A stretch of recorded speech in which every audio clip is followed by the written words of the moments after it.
મિત્રો અત્યારે આપણે જો આ ગિરનાર ચાલુ કરી છે પાછી એનું તમને રિઝલ્ટ બતાડી દઉં। એક નંબર જો આમ ક્લીન માલ આવે છે બરાબર ને, દાણા જો વાંચે આમ જાય છે।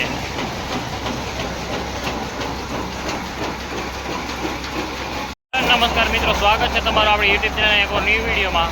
આજે આપણે બ્લોગ વિડીયો લઈને આવી ગયા છે। આજે આપણે બતાવવાનું છે મગફળી ફોલવાનું મશીન, એ હું તમને બતાવું। G22 આપણે અત્યારે મગફળીનો ફોલ હાલે છે, જો હું તમને એનો વિડીયો બતાવું। તો મિત્રો આ છે આપણું જો મગફળી ફોલવાનું મશીન, અત્યારે G22 મગફળી ફોલવાનું હાલે છે।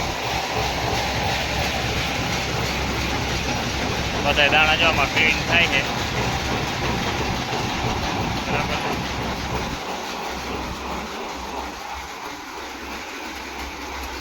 અહીંયા આપણે ટ્રેક્ટર લગાડી દીધું છે, અહીંથી ડાયરેક્ટ આમ નાખી દેવાનું છે બરાબર।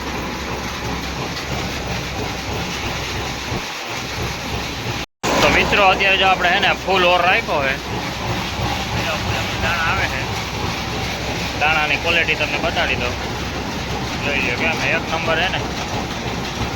અહીંયાથી આપણી ગોબરી રિટર્ન થાય છે બરાબર। મિત્રો એક હલબલે બહુ છે, અહીંયા છે આપણો સ્ટાર્ટરનો વિભાગ।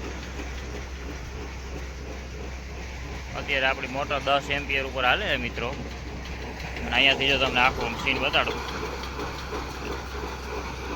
તો અત્યારે આપણે જો આ ગિરનાર ચાલુ કરી છે પાછી એનું તમને રિઝલ્ટ બતાડી દઉં। એક નંબર જો આમ ક્લીન માલ આવે છે બરાબર ને, દાણા જો વાંચે આમ જાય છે।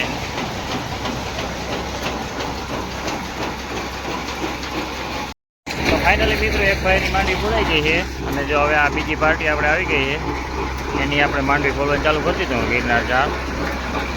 તો કાયદેસરની માંડવી માંડી પાછી ફોલાવવાનું, તો વિડીયોમાં બન્યા રહેજો, મજા આવે। તો ફાઇનલી મિત્રો હવે જો હે ને મગફળી ફોલાઈ જવા આવી છે, અને પોતરીનો આપણે આ બાજુ હારી પટનો ઢગલો થઈ ગયો છે। ગિરનાર ચારનું જો તમારે રિઝલ્ટ જોવું હોય તો તમને બતાવું। એક નંબર મગફળી આવે છે, અહીંયા આટલી જો ગોગડી આવે છે, ફૂલ ઓર ઉપર હાલે છે આપણી માંડવી, એક નંબર રિઝલ્ટ આવે છે।